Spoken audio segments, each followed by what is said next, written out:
There's just way too many categories for candy. I know. Yeah, I've never got the non-education. Oh, yeah. Also, if they go to the SAT, Yeah. it's also a good. No, they better not. Oh, that's over everything wrong. Over everything wrong. That's my only reason.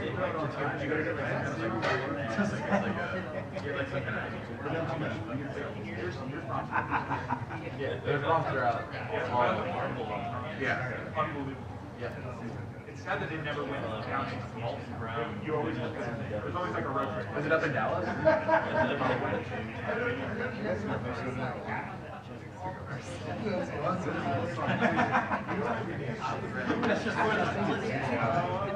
On road trips, I have to pump everything up and down. I can watch. That was also been there was one where in Amarillo, one of our house.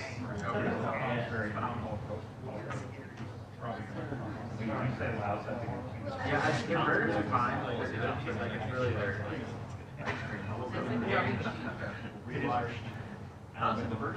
Yeah, the burgers are good. I'm just saying, like, I'm overwhelmed. Like, the reason why I like them. And I was like, you know what? I want to go to the gym. Good. That's what I don't know on Friday. What was this? Yeah, like She's got punched in the face.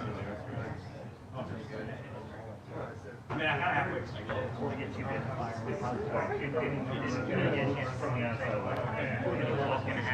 The only thing Jay, when you think your sister doing well? Yes, I saw you. Like we still have places on the yeah. Man, which school good. He had to be on by on Saturday. And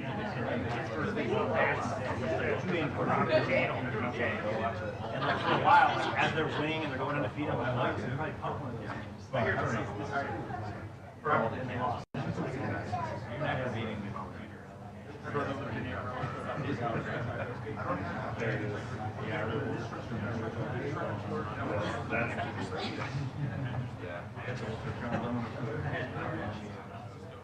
Oh, yeah. That's why he's massive spider time. I have a many good pictures of watching one of the nation's soccer games in high school.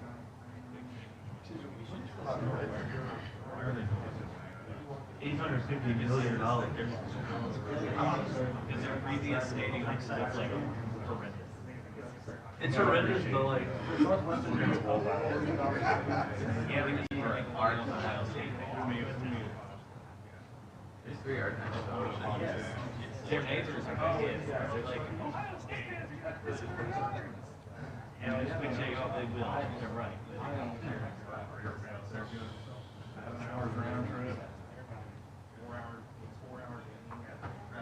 Yeah. Well, because all the stuff you're gonna have to do after the game and drive.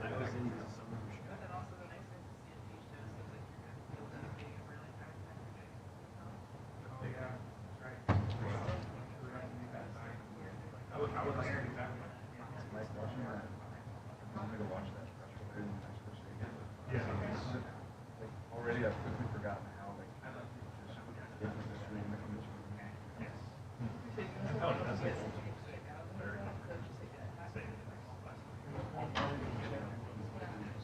Boston's best. Right. And you said right. I mean, on the record. Some people are saying, just don't ask about it. That was hilarious.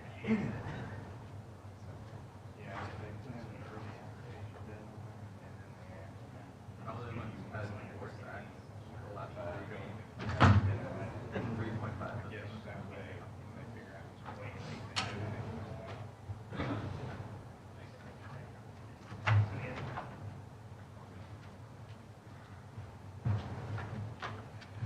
All right, everybody, just put their hands up. We'll go ahead and start with questions. Let's go ahead and start with Nick Kelly here on the front right. Hey Nick, you got a chance to see some of your backup quarterbacks playing this game against Mercer. I'm just curious to get your thoughts on how they played. Yeah, I thought all of them did a nice job. Certainly there was learning moments for each one of them, but as far as just execution and moving their unit, I thought those guys did a nice job. And, every snap that you get is invaluable for their growth and development. I thought all three guys did a nice job. Jump to the far left and go to Katie. Jalen's one of the few players in SEC history to have 15 passing and rushing touchdowns in a season. Just what makes his skill set so good in both areas, and maybe how have you encouraged him to embrace both roles as the quarterback?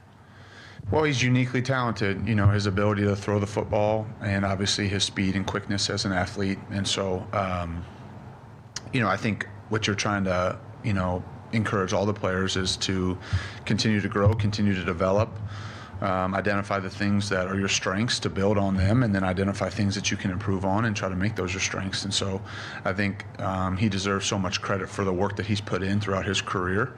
And becoming as good of a football player as he possibly could be. So he's had production in both areas, and the more you do well both as a unit and as a player, the harder you are to defend. So I think that's the goal for each player and each unit, is to do a lot of things really well, so that you're tough to defend.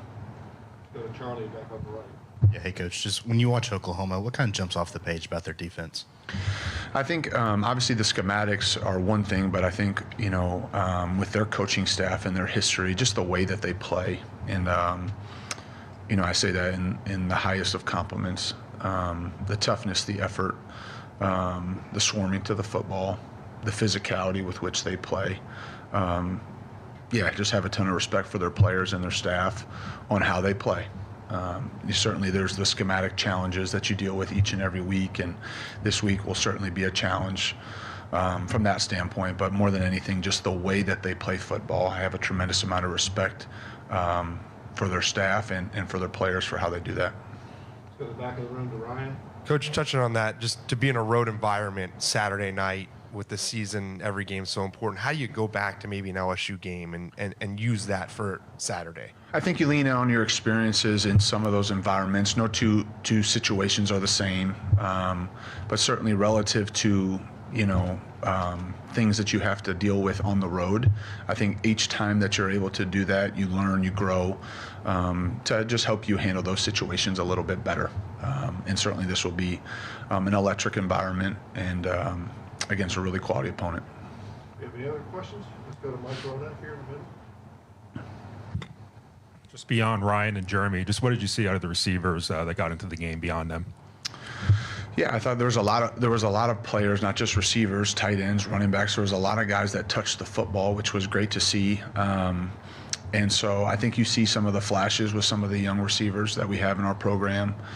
The Caleb Odoms, the Rico Scotts, some of those guys that have been, have played some this year certainly, but you can see some of the talent, some of the explosiveness, some of the ball skills.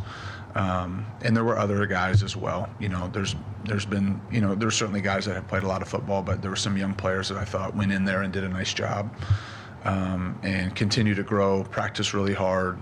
Coach Shep, coaches the heck out of those guys. And so, we're encouraged by some of the young skill players, and not just at wide receiver. I think tight ends, running backs, there's some good young players in our program. There's no doubt about it. Staying on the right side, we'll go to Cody. What's Richard Young showed you over the course of the season, just in terms of development? I think toughness. I think a physicality. He's a decisive runner. He runs behind his pads. He's a great kid. He's very well liked, not just by the other running backs, but by the whole team. And so you see that, he had a really tough, fourth down run. He ran through a guy.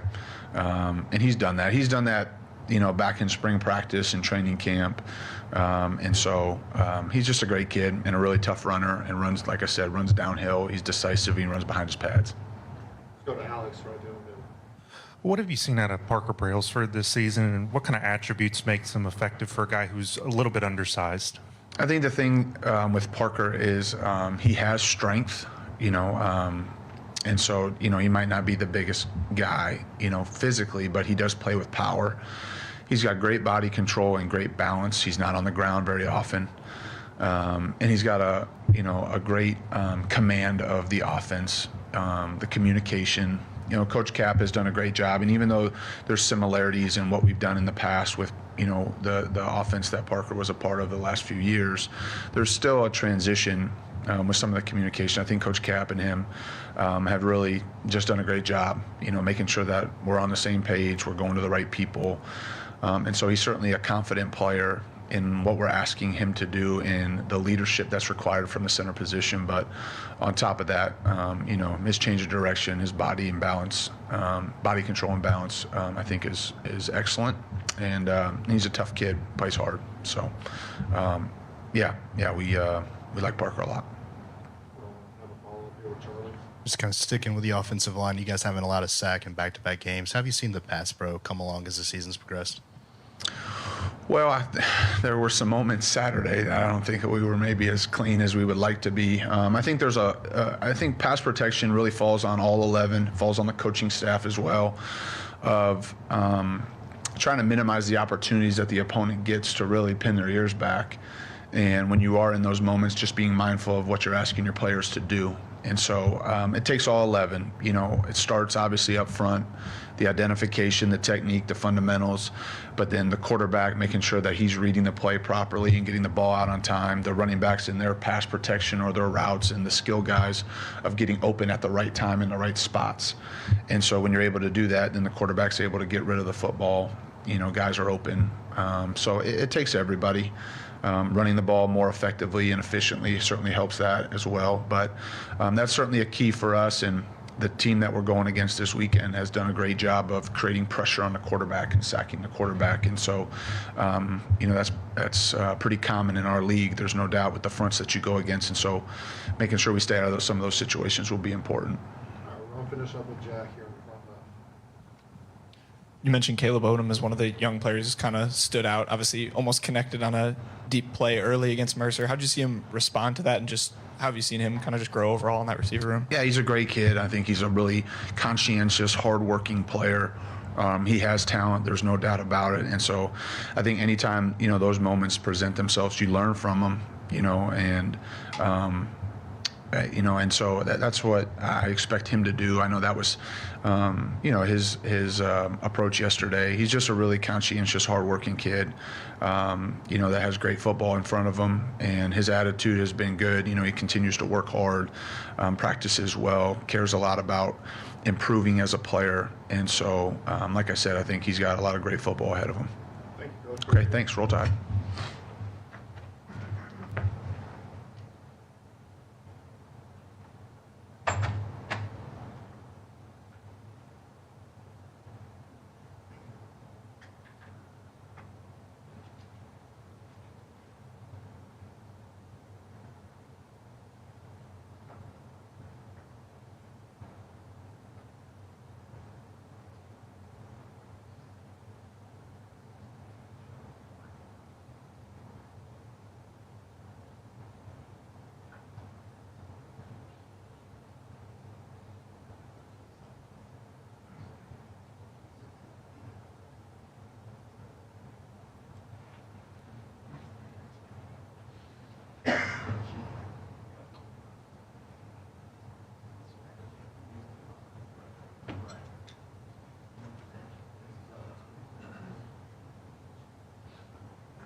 feels like all I want is a mouth. You can pick and choose different aspects of each state that are good, so, you know. That injury just doesn't.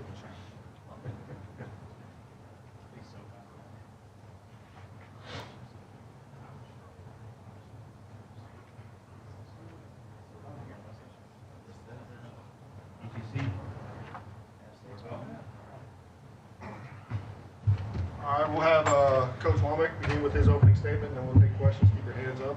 All right. Y'all made quick work of Nick, apparently. Is that 6 minutes total? All right, looking back on last week against Mercer, I thought obviously it was great to get a win and one which we were able to play a number of guys, got some young players in the game, which was really good. I thought the guys were really dialed in throughout the week. They were locked in and focused. I thought early in the game, I thought there was some inconsistency. I thought we gave up too many yards in the first half, more than we had given up in some SEC games. And so that was something that we really challenged our guys in the second half to respond and become more consistent. And what was exciting about that was, even with some younger players playing in the game, we played with a lot more consistency. The end of the second half, or excuse me, the end of the first half, and then the rest of the game in the second half, I thought we played pretty consistent football. We are continuing to take the ball away from people. There's a sense of urgency from our guys to do that. There's an effort that you see play in and play out of our guys trying to take the ball away. Obviously, the takeaways themselves, the forced fumbles, the interceptions is what everybody else sees. But when you go back and you watch the film, there were numerous times where our guys are trying to take the ball off of them, and it's just a matter of time before, on any given play, you can create a takeaway. And so I think our guys have to continue to do that. I think that's become a huge piece of our identity as a football team. We're taking the ball away from people. We're turning those takeaways into touchdowns, and that has to continue. So going into this week, this is certainly an exciting environment that we're going into play in Norman, Oklahoma.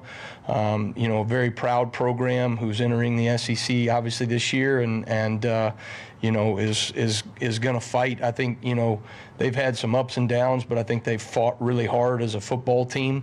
And they've got a quarterback that, to me, is very talented, can make all the throws, does some things with his feet that obviously, has kept them in position to move the chains. He does a really good job in some of their zone read game and all the different quarterback option concepts that they have.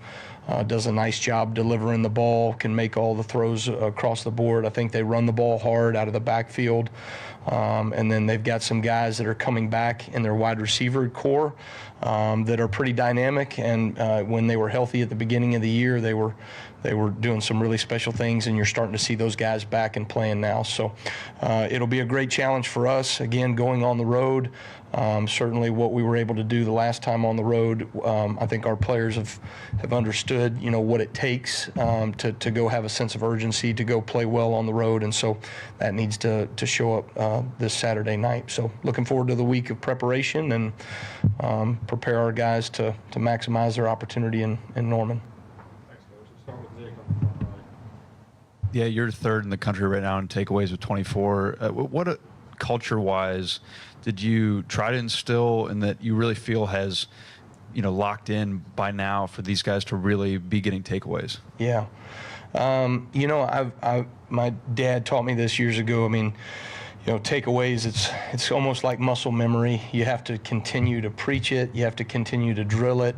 You talk about it before we go out to a scout team period. When we start every practice, we start a takeaway circuit. And that started from spring ball to fall camp to every day we go out there on Tuesday and Wednesday in practice. We have 6 different drills that our guys go through that emphasize of creating interceptions, punching at the ball, raking at the quarterback, a number of different areas where you can take the ball away from an offense. And what happens is all of a sudden you do those drills day in and day out, and then you go to scout team periods and you say, okay, this period right here, we're not going to work on tackling, we're going to work on punching the ball out. So I don't want to see any wrap-ups. All I want to see is you punching the ball out.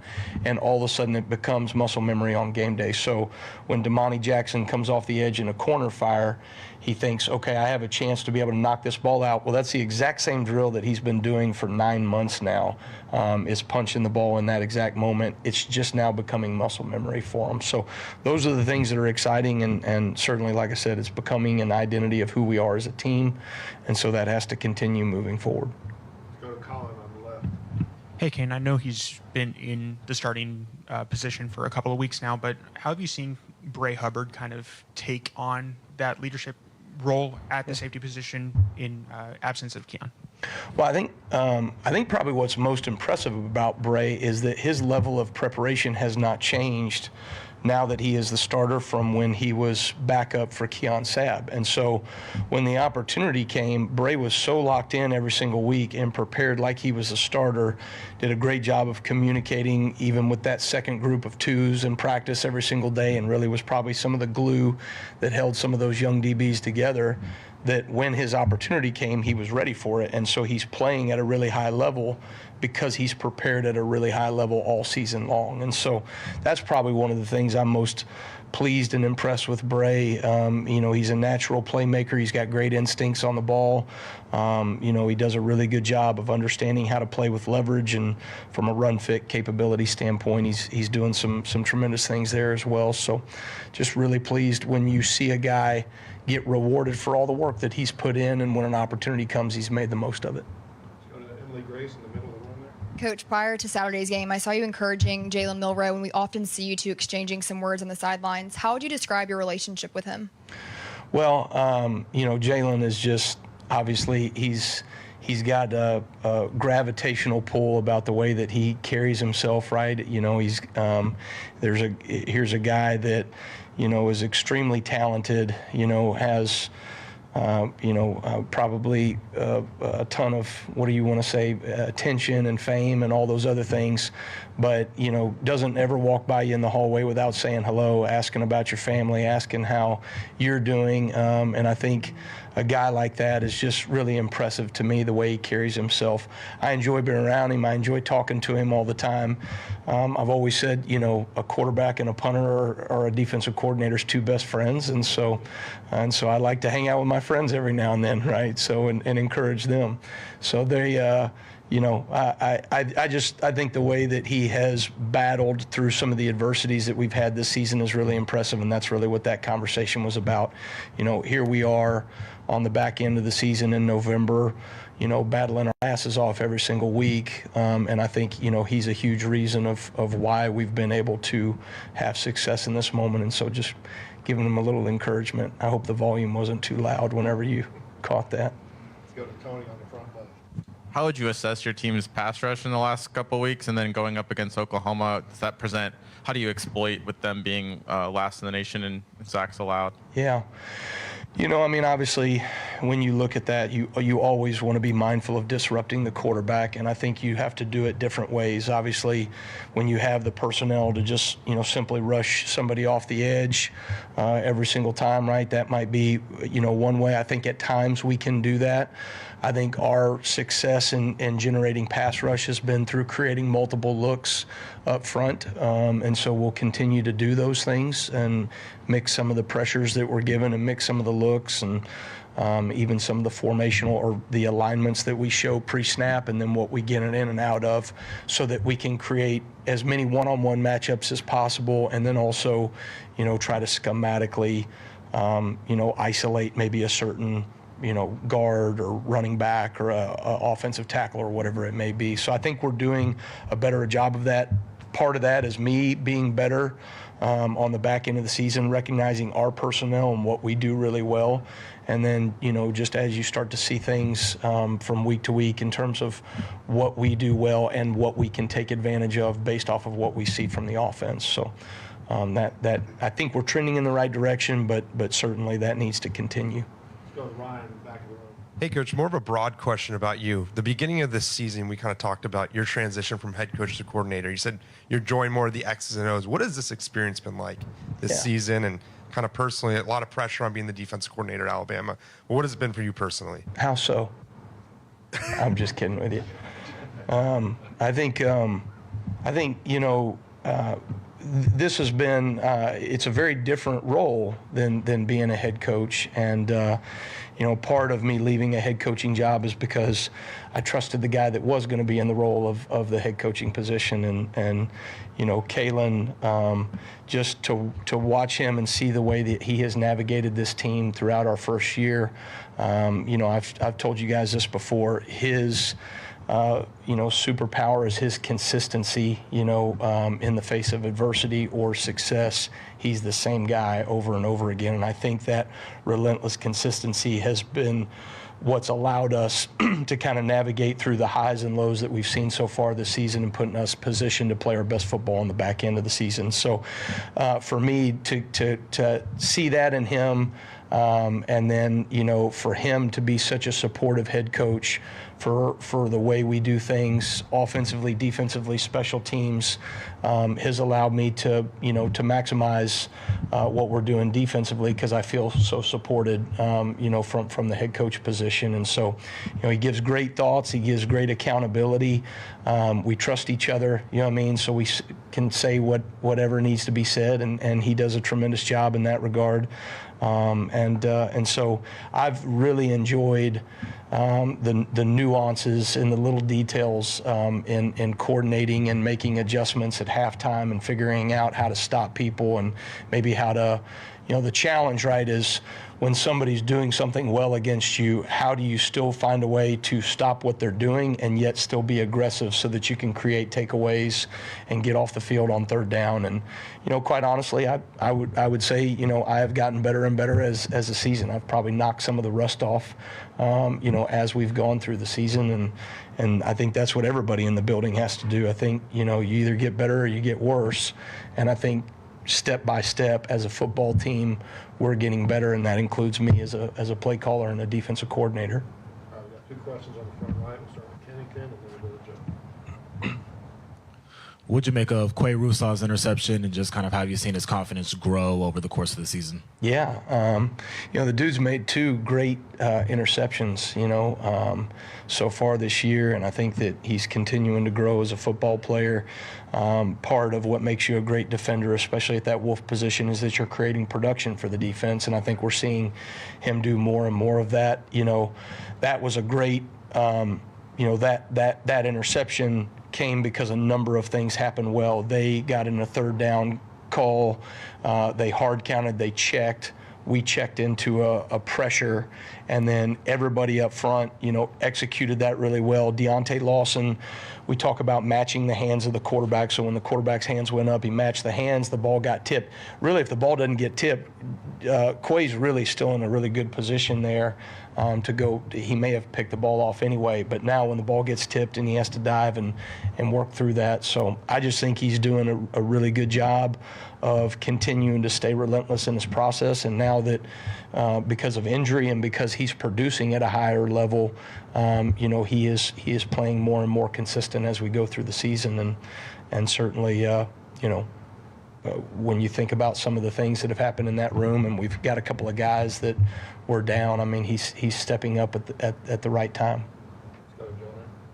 Staying in that room, how would you assess the play of Yhonzae Pierre? And secondly, if I could, how do you balance with Oklahoma preparing for a quarterback like Jackson Arnold, and then with Michael Hawkins on the sidelines? Two different skill sets there. Yeah. First, Yhonzae, I think, is taking steps in the right direction. I think it's fun for me to watch the maturity of a young man.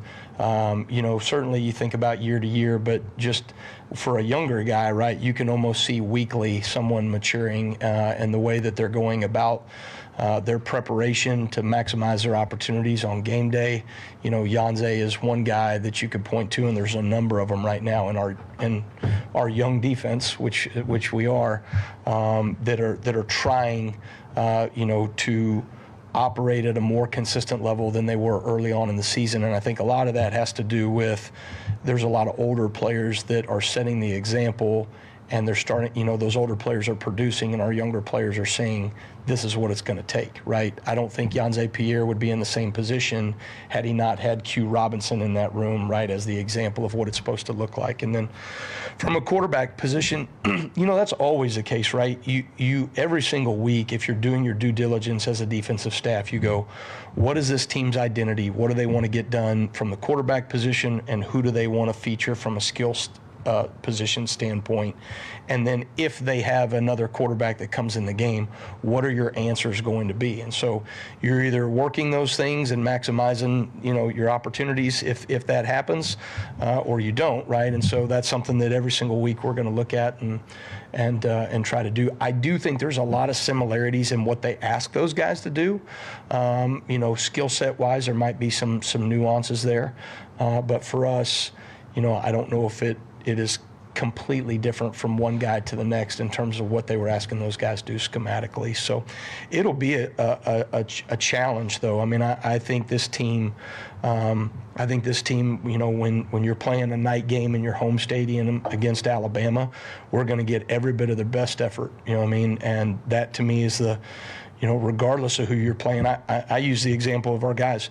You know, the last 3 weeks, okay, you went up against 3 top 25 teams, right, and some really good offenses, and you gave up more yards against Mercer than you did against those 3 teams. So what matters is your ability to, you know, to be able to play with a sense of urgency in the moment, right, and not wait around, but to do it from the first play to the second play to the last play of the game. And I think we're learning those things as a team. All right, we're going to finish up with Chase in the far left. At inside linebacker, we occasionally see the sub package with Lawson and Campbell and Jefferson all on the field together, usually with Jefferson on an edge. What does it bring to the defense when those 3 are in there at the same time? Yeah. Well, you know, again, all those guys are older, more experienced guys. And so certainly, you know, there's a level of experience that, you know, that those guys carry together. Athletically, from a linebacker standpoint, those 3 dudes are, you know, they can make space tackles, they can do things, they can blitz off the edge, they can blitz up the middle, they can, you know, play zone coverage. We can ask them to play man coverage on backs and tight ends and occasionally even receivers and with help, but they can do those things, right? So their skill set allows us to do a lot of things schematically, and those guys can cover a lot of grass and space. So it's, you know, an advantage to us to be able to have three of those guys on the field. And then I would say from the other side, you know, Jahad Campbell and what he does from a pass rush standpoint, you know, we put him at the defensive end position the other day. He goes in and gets the only sack that we came up with of the day, right? So those are the things that, you know, that we've got to continue to utilize our personnel because, you know, quite honestly, right, you know, just like everybody in the country, right, everybody's a little more thin at the end of the season. And so you got to find creative ways to get, you know, your personnel in position, you know, to maximize value for your defense. And so I think getting those 3 guys on there does that. Okay, thanks, guys. Roll Tide.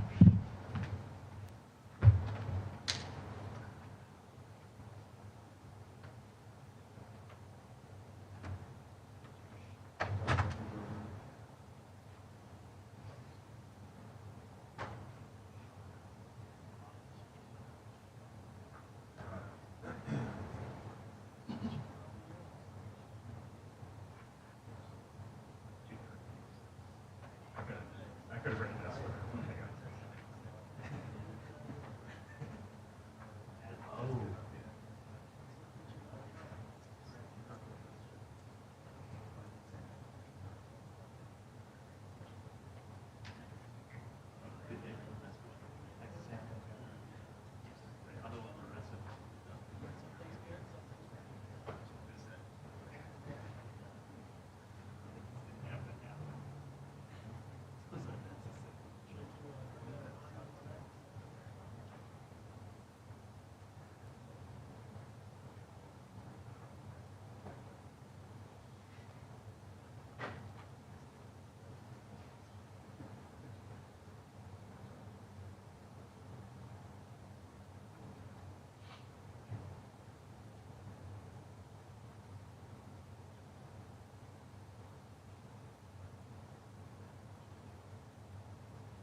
Same routine, just we'll have Coach DeBoer begin with his opening statement, and we'll go ahead and knock out some questions. Yeah, you bet. Good morning. Just follow up from the game on Saturday. You heard from the coordinators. Just really pleased with the focus leading up to the game on Saturday through the week of preparation. I think our team really understands that that's where it's all at, and that preparation leads to the confidence. The confidence, leads to the success that you get on Saturdays, and then just added to that, just to see a lot of guys get a chance to step on the football field, many for their first time, and I really enjoy how the older guys or the experienced guys, the ones that get a lot of the playing time, really relish that moment to be able to get some new faces, and the ones that put in just as much work as they do, a chance to go out there and enjoy a moment or two, even if that's all it is. So some guys got their first snaps of college football, especially here at Alabama, and so really cool. But moving forward to Oklahoma, a chance for us to go on the road and have to prove it again that we got what it takes, and it's going to take a great week of preparation. A physical football team all around. Their defense is, I think, an extremely tough defense in all ways. Just what they do with their scheme, and then their personnel and the way they fly around, and on offense. So we'll have to get ready for their offense with a couple quarterbacks potentially, just some skilled players, and you look at the games they've played, a lot of close games going into the second half, and even the fourth quarter. And the Missouri game obviously was a crazy ending, and some plays made both ways just in the final 2 minutes. But each and every game takes on its own life, and for us, all we're focused on is the next play, and for us, the next game, and everything that goes into being our best. And that's what our recipe for success has been here over the last month. Thanks, Coach. Go with Charlie on the right. Yeah, Coach. Jay Nunez is obviously very familiar with your upcoming opponent. Just what did you like about him during the hiring process, and how have you seen him kind of fit in as your special teams coordinator? Yeah, I'd never worked with Jay Nunez, but I'd been at Southern Illinois, and then soon after he came in there, and you stay in touch with coaches that you worked with. And then I went to Eastern Michigan, and then after I left there, he went to Eastern as well. And so the name kept, following kind of where I was at, not necessarily, obviously in my position, but just, seemed to be on, a guy that really the staff related to well, heard nothing but great things. And then when it came to production and just the variety of things that he did, mostly with special teams, but also coaching positions, just a really, really great football coach. And I think what he does for us in bringing things together for our team, it's he touches pretty much every player, coaching the schematics of coaching the special teams, and every player's in those meetings at some point throughout the week. And so he does a good job just relating to them. He keeps them excited about special teams and understand the significance, not just to our team now, but the value it can bring them as they continue their careers well beyond their days playing here at Alabama. So he's he's done a great job. But I had identified him over the years as a guy that's done the right things and gone through the ladder of coaching at different levels. And so just really pleased with what he's doing for us right now with special teams. Jump over to the far left to Chase. I want to ask you about the two locals in the freshman class from Tuscaloosa, William Sanders and Kevin Riley. I think they both played a little bit against Mercer at the end. How have they developed this season? How do they look for the future? Yeah, I really like what their future looks like here. And with William, the thing I've really noticed is you don't get a chance to see him on the field much on Saturdays, right? Or at all. Hardly got, I think, a snap in on Saturday. And the cool thing, he was just as happy to let other guys go out there who will probably not get many chances in the rest of their career to go out there in the football field. And took advantage of his opportunity. But he works so hard, and he is becoming extremely strong in the weight room, and that's only going to translate to him being really comfortable when his time comes here in I mean, he's got to be ready anytime, but in the days and, the next spring and moving forward. But he's got a great attitude, great personality about him. I think he really enjoys being here. With Kevin, explosive guy, I think he's learning a lot from the upperclassmen, Justice and Jam, just as far as what it takes to come in every day and have that workman-like mentality. So Coach G's coached him up, gets out there, and you feel very comfortable with him that he's going to know what his job responsibility is and that he can go make the play. So really like what those two guys are doing right now in our program as they develop. Go to Emily Grace in the middle. Coach, you mentioned how cool it was to give some of those walk-ons their moments on the field. From your perspective, what was that like? And can you go into a little more detail about the conversations following and their significance to this program? Yeah, their significance, there's not a lot of glitz and glamour to what they do, but it was brought forward to me here just a little bit ago. Booker making comments. Of course, I heard the comments he's made in the weight room or in the locker room after the game, but just comments that different players have made publicly, just getting brought to my attention before I came and spoke with you. And that's what makes me proud, is that our guys that are playing on Saturdays and that they're getting, and they understand how much work is being put in by these by the walk-ons, by the underclassmen, and our team was so excited when those guys were getting a chance to get out there and make a play, and I think those are special times, and it just continues to bring your team closer and closer together. Let's go to the front right here. Yeah, when you hired Kane and decided to bring him in, did you foresee this success in terms of getting turnovers or takeaways, I should say? One of the best in the country right now. Like, did you figure that could happen, or how did you feel about that? Yeah, I did. He did that at Indiana, and just I think with the nature of some of the things that he really liked to do, and I think this year for Kane, it's been a combination of trying to incorporate what you've done in the past, but also adjusting to your personnel and maybe where your strengths are with our defense right now. And I think that's always going to be the case. You evolve as a coach based on where you're at and what that program has with its personnel that are in place and what you bring in as you recruit. But he did that at Indiana, and I remember that. And not just when I was there, but following, and he adapts.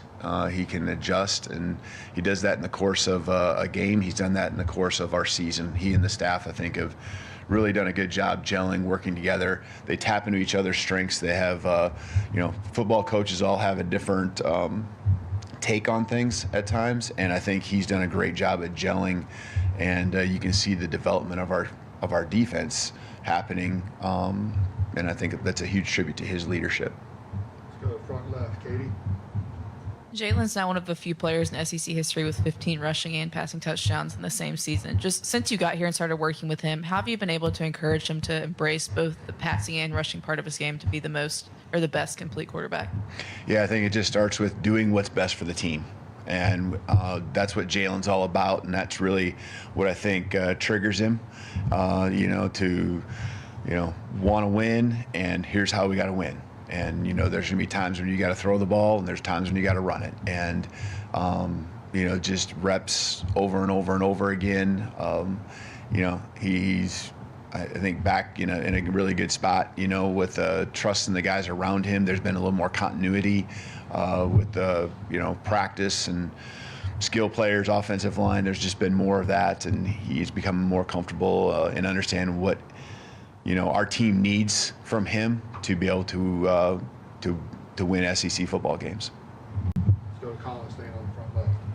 It's been a while. I'm curious if you have an update on Keon Sabb, and kind of along with an injury update, just how it's kind of affected him, the role he's kind of played in the defense. Yeah, he had his surgery and is away from us for a few days there, but he's just a guy that really has grown relationships with the team, and we want him around here.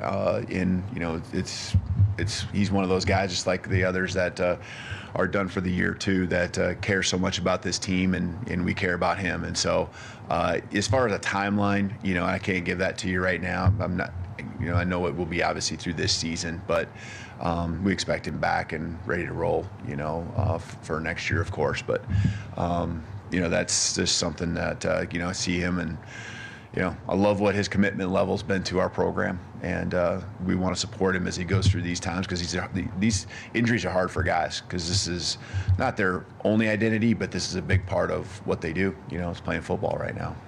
Keeping it on the front left, Tony. What have you seen or the growth that you've been able to have from your team on the road, and then how do you tap into that kind of heading into another loud environment in Oklahoma?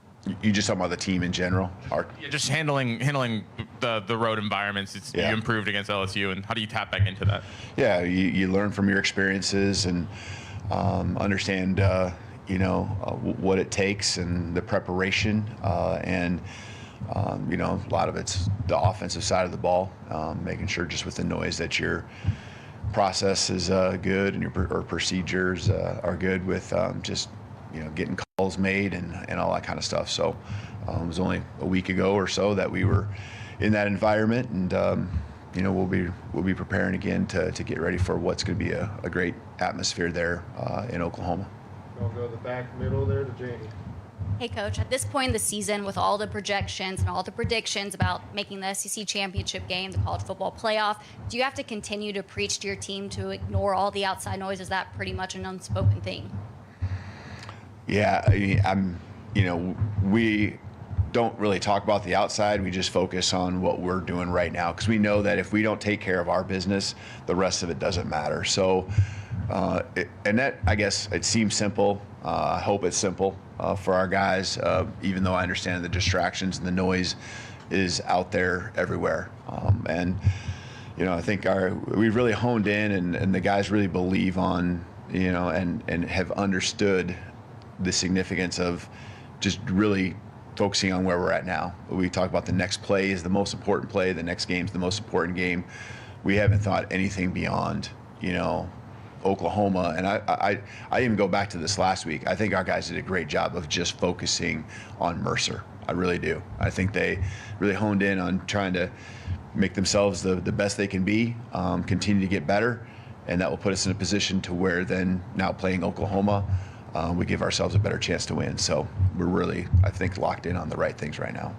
We're going to finish up with 2 questions in the back. We'll go to Jonathan. Yeah, Coach, big picture in a season, November is huge, right? When you look at finishing the season strong and moving ahead, your programs have had a lot of success in November.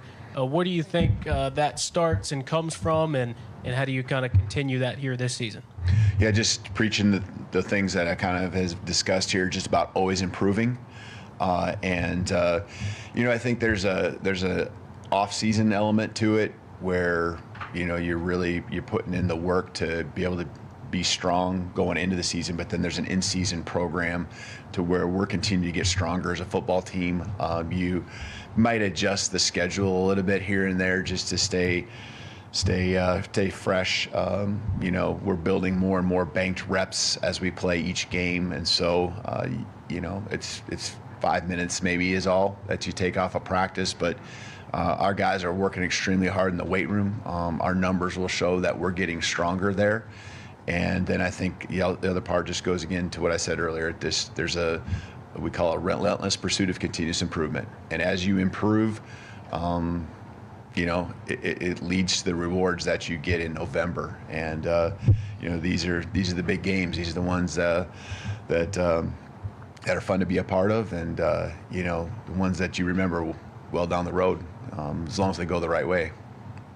We'll finish up with Ryan in the back. Hey, Coach.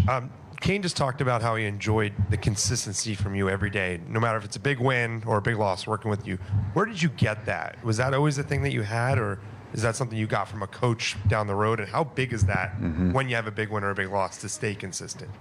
Yeah, I don't know if I picked it up anywhere. I think it's just I've never been this over emotional, type of, even when you just go back to your playing days. It was just, to me, it was just about being consistent. You make a play as a player, you just move on to the next one.